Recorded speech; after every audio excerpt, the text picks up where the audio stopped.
नमो बुद्धाय. जय भीम. जागृतीचा दीप. एक छोटीशी बुद्धकथा. खूप पूर्वीची गोष्ट. हिमालयाच्या कुशीत वसलेल्या कपिनवस्तू नगरीत एक राजवाडा होता.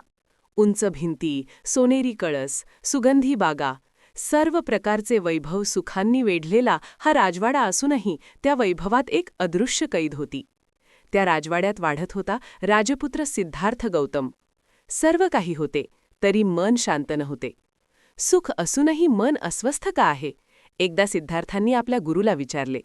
गुरुजी, तलावात कमळ उमलते, पण पाणी चिखलाचे असते. मग कमळ शुद्ध कसे राहते? गुरु हसले. कारण कमळ पाण्यात असूनही पाण्याचे नसते. हा दृष्टांत सिद्धार्थांच्या मनात खोलवर रुजला. राजा शुद्धोधराने राजपुत्र सिद्धार्थांना दुःखापासून दूर ठेवले होते. पण एक दिवस राजपुत्राने राजवाड्याबाहेर जाण्याचा हट्ट धरला. राजवाड्याबाहेर पडताना त्यांनी 4 दृश्ये पाहिली. ती दृश्ये केवळ डोळ्यांनी पाहिलेली नव्हती, ती हृदयाने अनुभवलेली होती. पहिल्यांदा त्यांनी एक वृद्ध मनुष्य पाहिला.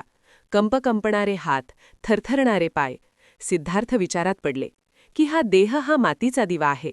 तेल संपले की विझणारच. हे माझ्याही आयुष्यात येणार का? दुसऱ्यांदा त्यांनी एक रोगी मनुष्य पाहिला. तो वेदनेने कणवळत होता आणि त्या रोगीला पाहून ते पुटपुटले, ही वेदना माझी नाही, पण उद्या ती माझीच असू शकते. हे दुःख टाळता येणार नाही का?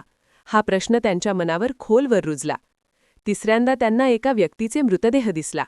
निश्चल, शांत, पण भयावह. मृतदेह पाहून त्यांच्या अंतर्मनात आवाज उठला, जर शेवट असा असेल तर सुरुवात कशासाठी? म्हणजेच मृत्यू अटळ आहे. सिद्धार्थांचे मन हादरले.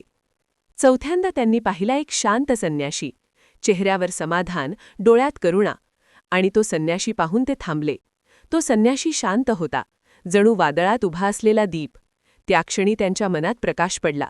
दुःखातून मुक्तीचा मार्ग शोधायलाच हवा.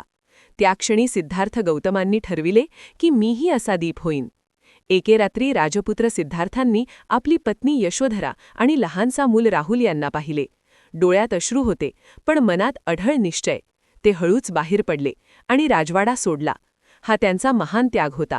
आणि ते एका नदीकाठी आले.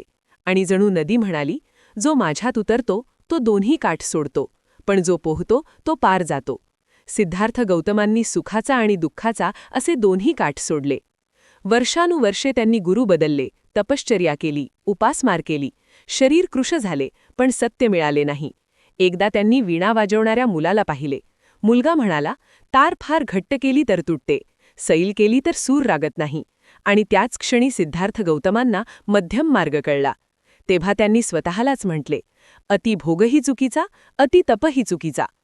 बोधगयेतील पिपळाखाली बसताना सिद्धार्थांनी स्वतःशीच म्हटले, मन आरशासारखे आहे. धूळ लागली की प्रतिबिंब दिसत नाही. ते शांत बसले. विचार थांबले, इच्छा विरल्या, मन स्वच्छ झाले आणि आरशात सत्य दिसले. आणि सुजाताने दिलेला दूधभात स्वीकारून सिद्धार्थांनी मध्यम मार्ग स्वीकारला. बोधगयेतील पिपळ वृक्षाखाली बसून त्यांनी संकल्प केला, सत्य मिळेपर्यंत मी उठणार नाही. रात्र सरली, विचार शांत झाले, मन निर्मळ झाले. आणि पहाटेच्या वेळी सिद्धार्थांना सत्याचे दर्शन झाले. आणि त्या क्षणी सिद्धार्थ बुद्ध झाले.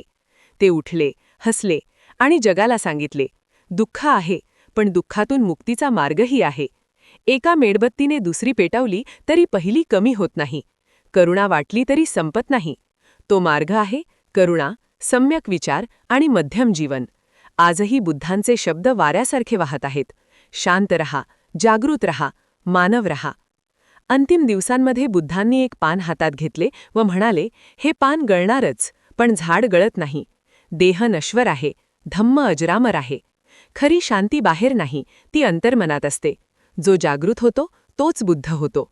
बुद्ध कोणी जन्माने नसतो. बुद्ध होणे ही अंतर्मनाची घटना आहे. मित्रहो, व्हिडिओ आवडल्यास अवश्य लाईक करा, सबस्क्राईब करा. शिवाय इतरांना शेअरही करा. जय भीम, जय बुद्धाय.